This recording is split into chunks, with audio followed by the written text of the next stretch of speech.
Urush bir millatning umumiy o'ti. Agar bu samimiyat amalga oshmasa, g'alaba tasodibiylik, mag'lubiyat taqdirdir.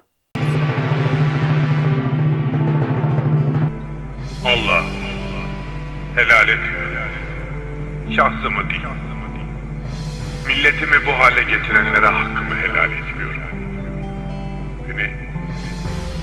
Benim için lif lif yolsalar, cımbız cımbız derelerimi koparsalar, sarayımı yaksalar, hanımı, hanedanımı söndürseler, çoluğumu çocuğumu gözümün önünde parçalasalar helal ederim de.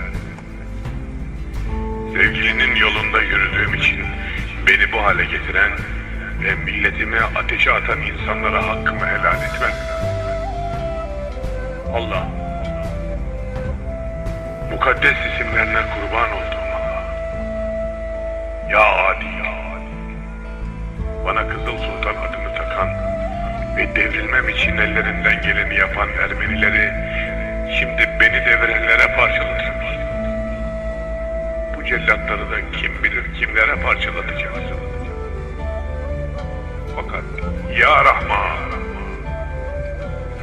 adaletinle tecelli edersen hepimiz kül oluruz, biz de acı.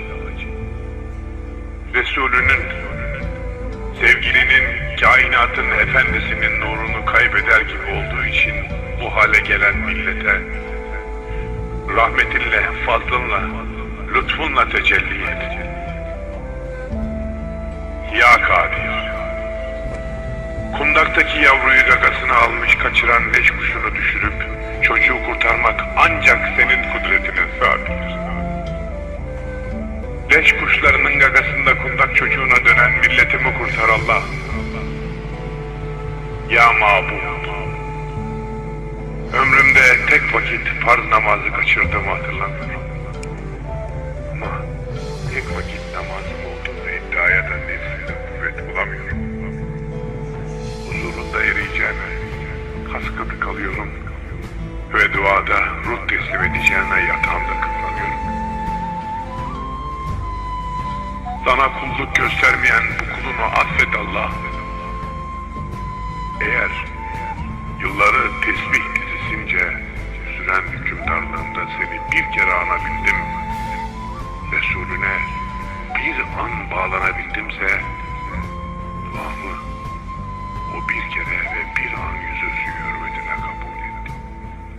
Ya Sübhan, şu titrek elleri kıyamet gününde sana, ümmetim diye yalvaracak olan Habibinin eteğinde şimdi,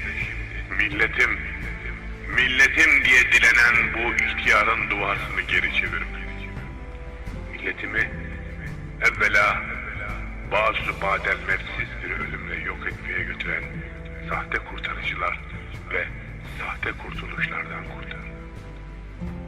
Ve ona bir gün gerçek kurtarıcıları, gerçek kurtuluşu nasip et.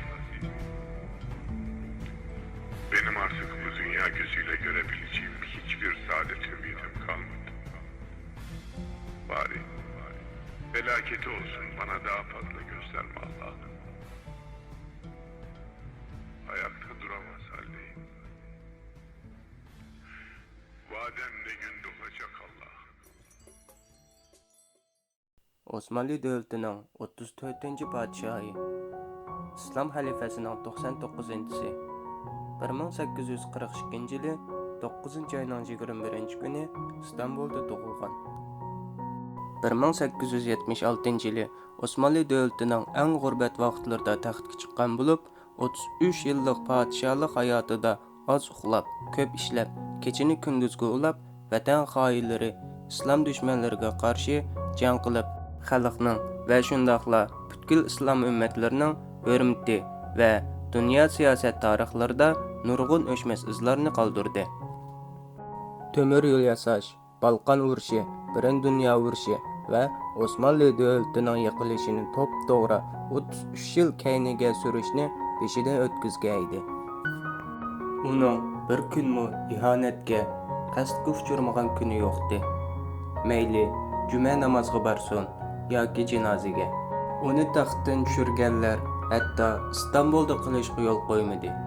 Xalqning o'rnidan turib sultonning qaytadan orzu qilishidan ansiraydi.